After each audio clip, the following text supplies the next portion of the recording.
Hi guys, मेरा नाम है साहिल खन्ना और आज की वीडियो शुरू करते हैं।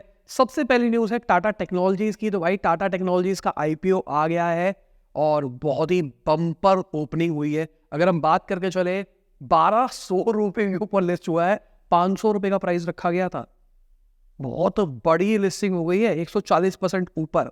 बहुत बड़ी चीज है मेरे हिसाब से। अगर हम गंदार ऑयल की बात करके चले तो उन्होंने भी प्रीमियम के ऊपर आईपीओ लिस्ट किया है 76.33% के ऊपर। बहुत बड़ी चीज है ये भी, मतलब आईपीओ अच्छे जा रहे हैं।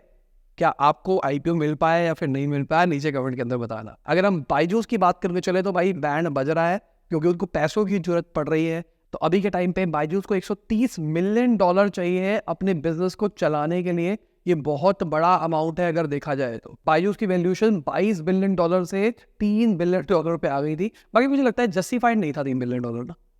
आपको लगता है? क्योंकि देखो, इनके पास आकाश भी है जो कि कहा जा रहा है यूनिकॉर्न है, ठीक है। इनके पास कुछ स्टार्टअप्स है जिसको ये बेच के जो इनका $1.2 बिलियन का लोन है वो चुकाना का प्लान कर रहे हैं। तो बाकी जो इनकी एसेट्स है उसकी वैल्यू 800 मिलियन भी नहीं है। ये जस्टिफाइड नहीं लगा मुझे अगर देखा जाए तो। बाकी अगर हम मोबीक्विक की बात करके चले तो उन्होंने भी अपने आईपीओ की तैयारी शुरू कर दी है। डीआरएचपी फाइल कर रहे हैं, अगले महीने आएगी। अगला महीना एक ही दिन रह गया है, अगला महीना शुरू होने के लिए। बाकी कहा जा रहा है 700 करोड़ रुपए अपने आईपीओ से रेस कर सकते हैं। क्या आप एक्साइटेड हो इनका आईपीओ लेके? नीचे कमेंट के अंदर बताना। अगर हम अपग्रेड की बात करके चले तो उनका रेवेन्यू 2x होता हुआ दिखाई दिया है। ऑलमोस्ट 1200 करोड़ के आसपास रेवेन्यू पहुंच गया है, पर 560 करोड़ के आसपास का उन्होंने लॉस भी रिपोर्ट किया है। बहुत बड़े नंबर है यार, मुझे समझ में नहीं आता और मैं बहुत टाइम से बोल रहा हूँ। किसी की कमेंट भी देखी थी रिसेंटली, कह रहा था भाई तुम नेगेटिव बात करते हो। मैं नेगेटिव बात नहीं कर रहा हूँ, मैं रियलिस्टिक बात कर रहा हूँ। बहुत बड़ा नंबर है यार, ये लॉस बहुत बड़ा होता है। अगर हम फ्लाइंग बीस की बात करके चले, जो एक यूट्यूबर है, उन्होंने द बेबी बो के अंदर इन्वेस्ट किया है। ये एक बच्चों का ई कॉमर्स मार्केट प्लेस है और ये अच्छी चीज है। और ये हम देखेंगे पैटर्न आने वाले टाइम में, इन्फ्लुएंसर्स इन्वेस्ट करेंगे स्टार्टअप्स में। अब देखो, दो तरीके से इन्वेस्टमेंट हो रही है इसके अंदर, कई लोगों को शायद नहीं पता। इन्फ्लुएंसर्स मतलब जैसे मैं मान के चलो, मैं एक स्पॉन्सर वीडियो का 2 लाख रुपए ले रहा हूँ, तो यहाँ पे हमने डील क्या करी, मैं 2 लाख नहीं लूंगा, मैं तुमसे 1 लाख रुपए लूंगा। 1 लाख रुपए के मुझे अपनी कंपनी के शेयर्स दे देना। तो क्यों ना हम 2 साल की डील करते हैं जिसके अंदर मैं तुमको 24 वीडियोस दूंगा। इन रिटर्न तो मुझे एक्स अमाउंट दो और इतनी % इक्विटी में दो। एक चीज। दूसरी, एक नई और गेम शुरू हो रखी है जहां पर मुझे कंपनी में बहुत बिलीव है। तो मैं कह रहा हूं कि भाई मुझे पैसा चाहिए ही नहीं, 1 रुपये मत दो मुझे। सारे का सारा जो पैसा तुम देने का प्लान कर रहे हो वो इक्विटी की फॉर्म में ही दे दो। तो 2 लाख रुपए मेरा रेट है, तो 2 लाख रुपए तो तुम मुझे दे नहीं रहे, तो 3 लाख रुपए का तुम मुझे ईसॉप दे दो। तो ये भी गेम चल रही है। तो मैं ये नहीं कह रहा यहाँ पे ये गेम हो रही होगी, पर हो भी सकती है। अगली खबर भारत पे की है। तो उन्होंने भारत पे मनी निकाल दिया, अपना नया प्रोडक्ट जो कि फोकस करने वाला है एमएसएमई और कंज्यूमर्स को लोन देना, क्रेडिट कार्ड पेमेंट को चुकाना वगैरह वगैरह करना। क्रेडिट के रास्ते के ऊपर आते हुए दिखाई दे रहे हैं। बाकी देखा जाए तो क्रेडिट का कॉम्पिटिशन तो आना ही है धीरे धीरे करके। अगली खबर वॉलमार्ट की है। तो उन्होंने इंडिया के ऊपर अपना बिजनेस शिफ्ट करना शुरू कर दिया है चाइना से। अभी बिजनेस शिफ्ट की बात क्या कर रहा हूं मैं, इंपोर्ट्स की यहाँ पे हम बात कर रहे हैं। यूएस के अंदर जो वो कर रहा है वो 2018 के अंदर 2% हुआ करते थे। अगर हम इस साल के पहले 8 महीने की बात करके चले तो 25% पे पहुंच गए हैं। और चाइना के अंदर जो इंपोर्ट्स है वो 80 से 60% ड्रॉप दिखाई दे रहा है इसी सेम पीरियड के अंदर। रीजन क्या है? क्योंकि यूएस वर्सेस चाइना चल रहा है। कहीं ना कहीं इंपोर्ट्स महंगे हो रहे हैं चाइना की साइड से। चाइना पे लोग ट्रस्ट नहीं कर रहे कोविड के बाद में। बाकी वहां पे कुछ और बीमारी भी फैल रही है सुनने में आ रहा है। तो इस चक्कर में चाइना का एक नेगेटिव माहौल बना हुआ है। तो देखते हैं क्या होता है क्या नहीं होता है। अगली खबर रोनाल्डो की है। तो उनके ऊपर $1 बिलियन का लॉस सूट हुआ है बाइनेंस की एड्स के चक्कर में। उन्होंने बाइनेंस को प्रमोट किया था। बेसिकली उन्होंने एक और चीज को प्रमोट किया था जिस बाइनेंस के ऊपर चल रही थी, जिसमें आप अगर फुटबॉल टीम को सपोर्ट करते हो तो आपको कुछ गिफ्ट विफ्ट उसकी टर्म में मिलेंगे।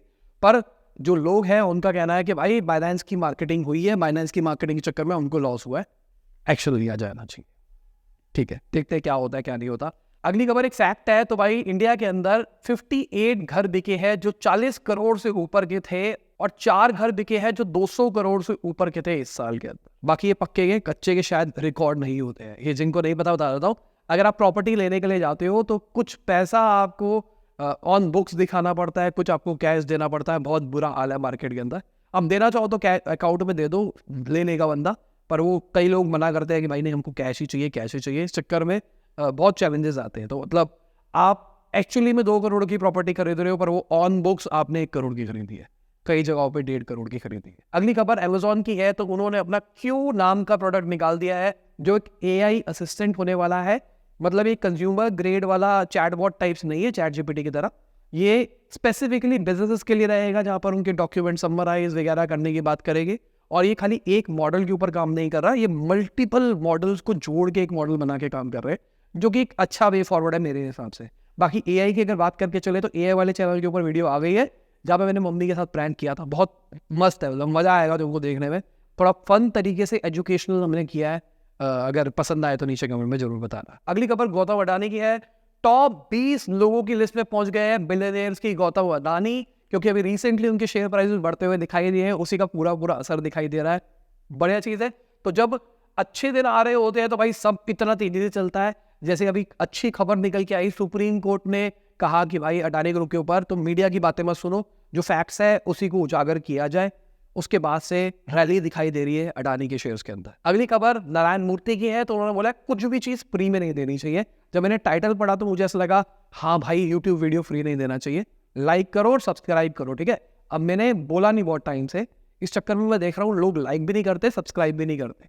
पहले हमारा सब्सक्राइब रेशियो बहुत हाई होता था, अब नहीं है, ठीक है। और मैं तुमको एक और चीज़ बता देता हूँ, अगर आप मुझे सपोर्ट करना है, पैसे तो नहीं लग रहे तुम्हारे लाइक सब्सक्राइब करने में, ये वीडियो देख लेना, तुम इसमें लाइक करना और चैनल को सब्सक्राइब कर लेना। नहीं कर रखा तो देखना इस वीडियोस के व्यूज़ भी बढ़ेंगे।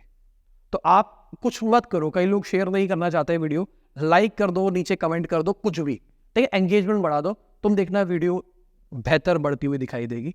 तो सपोर्ट इस लेवल पे तो कर ही सकते हो, ठीक है। शेयर नहीं कर सकते तुम, कुछ और नहीं कर सकते, इतना सा तो कर सकते ना, छोटा सा काम है। अब नारायण मूर्ति की न्यूज़ के ऊपर वापसी आता हूं। नारायण मूर्ति ने क्या बोला है, ये सब्सिडीज वगैरह चल रही है उसके बारे में उन्होंने फ्री की बात करी है कि सब कुछ फ्री नहीं देना चाहिए। मुझे भी ऐसा लगता है सब्सिडीज के चक्कर में ना लोग उस लेवल पे मेहनत नहीं कर पाएंगे, इकोनॉमी भी खराब होने के चांसेस है। उन्होंने चाइना से कंपेयर किया है, चाइना ने जिस तरीके से स्ट्रैटेजी की इंप्लीमेंटेशन करी थी, हमारी गवर्नमेंट भी उसके ऊपर फोकस कर सकती है। अगली खबर, इंडिया के ऑयल जो इंपोर्ट है वो सुधरते हुए दिखाई दे रहे हैं रशिया से।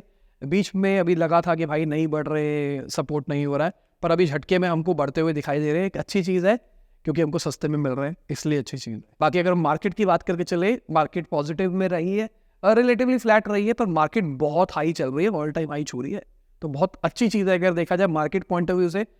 बहुत सारी चीज़ें, कंडीशंस सही नहीं है, पर फिर भी मार्केट ऊपर है। अभी यूएस के डेटा जो आने हैं उसके ऊपर पॉजिटिव साइन आ रहा है, इंडिया का जीडीपी जो डेटा है उसके ऊपर पॉजिटिव साइन लग रहा है। साथ में जो ओपीसी प्लस ग्रुप है उसका भी सब पॉजिटिव साइन सोच रहे हैं कि सब कुछ पॉजिटिव डायरेक्शन के अंदर ही जाएगा। बाकी एनालिस्ट की बात करके चले, उनका भी यही कहना है पिछले 3 दिन से मार्केट ऊपर दबा के चल रही है। आखिरी दिन था आज मार्केट का अगर देखा जाए इस महीने का। बाकी आप देख सकते हैं टॉप गेनर्स, टॉप लूजर्स को, कौन रहा ऊपर कौन रहा नीचे। अडानी एंटरप्राइजेस 1.3% घटता हुआ दिखाई दिया, लूजर्स के अंदर है। बाकी ये लोग हैं हमारे सपोर्टर्स, जिनकी वजह से डेली हम आप तक बिजनेस न्यूज़ लाभ आते हैं। Thank you for supporting us. आप भी हमको सपोर्ट कर सकते हैं नीचे ज्वाइन का बटन दबा के। और इसी के साथ आज की वीडियो खत्म होती है। वही करता हूँ आपको मजा आया होगा, लाइक कर देना, शेयर कर देना, कमेंट बताना वीडियो कैसी लगी। बाय, गुड नाइट, शुभ, खुदा हाफिज, गुड मॉर्निंग, गुड आफ्टरनून, जब भी आप वीडियो देख रहे हैं। जय हिंद, वंदे मातरम।